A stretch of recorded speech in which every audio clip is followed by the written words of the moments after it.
So I want to talk about some early challenges that you're going to face as a PhD student, particularly early on, but you're going to start really...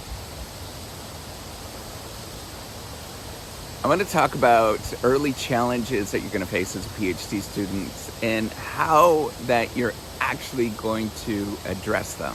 So the first one that I think is important is not writing enough. You're going to feel all the time, you're going to feel so much guilt that you're not writing enough. So I want you to work on this guilt that you're feeling and know that you're perfectly fine, that there is very little in this world that's going to change in terms of this guilt that you feel, and just kind of release that. Like, go through this emotional journey where you have to release all of this guilt and say, I am perfectly fine.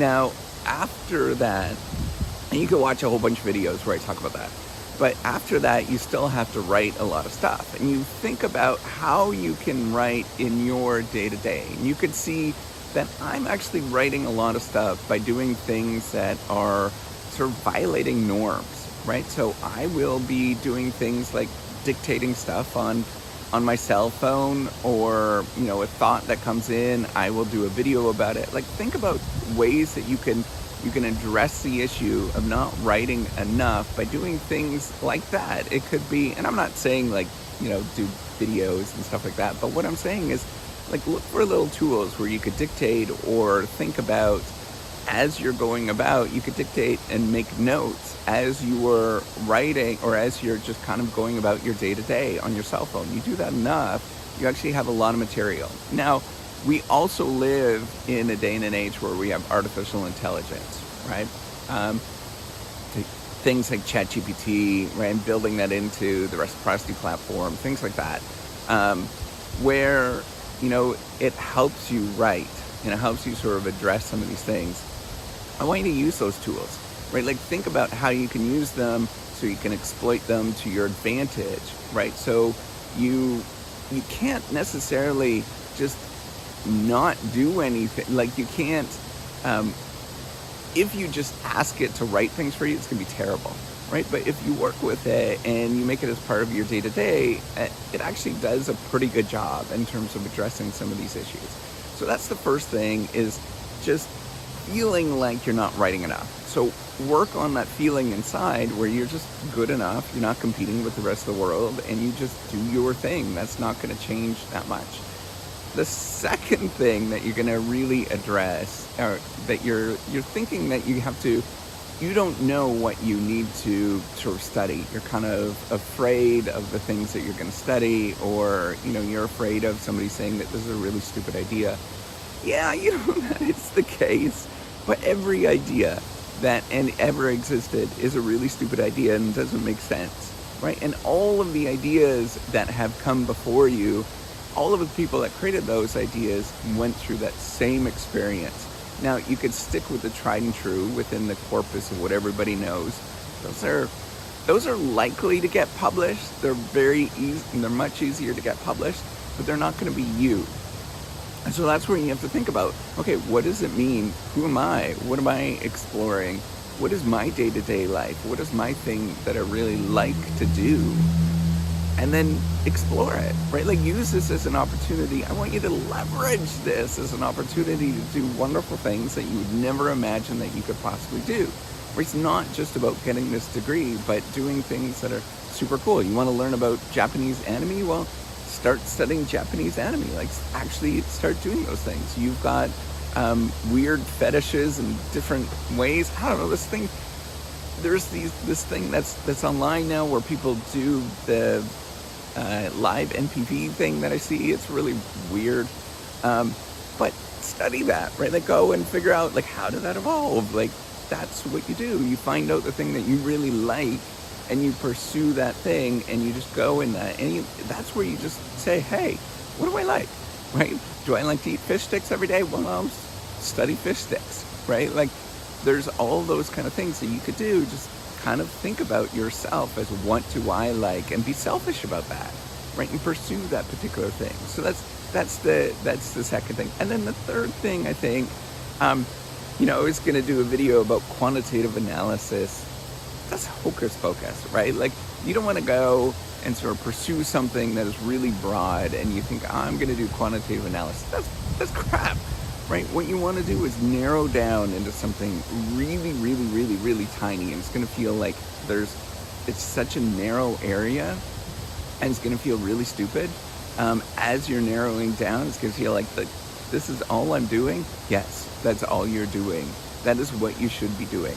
So thinking about one relationship, that's it. So this goes and then that goes, and connect those two things, right? Like, think about, I don't know, the amount of oxygen in a room and the cognitive abilities of humans, right? And there's like these two things that go on, and that's all you look at.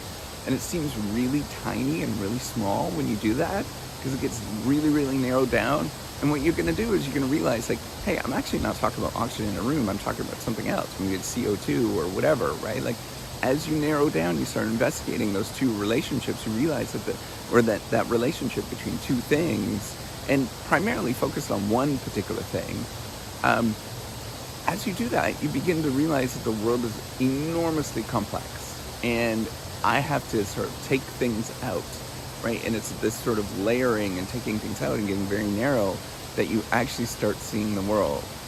And it's about this going very narrow and very simple that often we forget about, right? This is a super, super common mistake that we all make, including myself.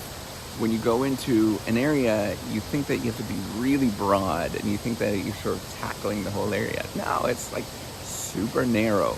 And the reason why you go super narrow, it helps you study that particular thing, right? It helps you kind of like figure out what you're going into. But also it helps you address issues when people say, hey, did you think about this? Did you think about that? And you're like, well, those are not even the thing that I'm looking at. I'm really narrow in this particular area. And the name of the game is to get narrower and narrower and narrower until it's like just such a tiny thing. That's all you want to do, right? You want it to be super narrow. And then after, eventually, you start broadening out once you get a comprehension of what you're actually trying to do. But at the beginning, you really, really want to get narrow. And it's going to feel really rinky-dinky, and it's going to feel really stupid. I'm telling you, like, it's going to feel like that. But that's what you want to do, is go as narrow as you possibly can, and just a sliver of something that you're looking at. And once you do that, it becomes much easier, because you can narrow down. You don't have to study a whole bunch of stuff. And your life becomes just easier by doing that. So those three things I think are really important. Like, working on the fact that the market is always going to tell you that you're behind and you're not writing enough. But you can also work on it by writing some more, by sort of doing weird norm violations that you never think about. Like, one thing that we have a tendency to do is read and read and read. Well, reverse that trend. Every time you read something, write something, right? Like, write a little paragraph. Dictate on your phone.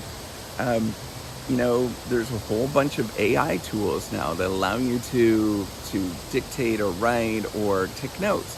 Have meetings and dictate those notes. Use those AI tools that are available that dictate and write things down, or transcription tools. And you'll have a great deal amount of content, but then you narrow it down, right? You can make it more fun and make it more part of your life, so you could do things, right? Write it down on a piece of paper, turn those notes, and then take a photograph and convert that into something, right? Like, do things that allow you to do your life and just kind of ponder around and have fun. So that's super, super important. The other thing is to, I'm blanking on it. So the last thing is to go as narrow as you possibly can. Like, just really, really go narrow and think about as tiny of a sliver as you possibly can. And make sure you do that as you're going. Go narrower and narrower and narrower, and your life is going to get a lot easier by doing that. So those are three common mistakes, and I apologize, I totally blanked on the second one, but those are three common mistakes, and hopefully that helps you out and gave you some solutions to address those issues. Go out and go do some amazing things. All right, take care. Have a wonderful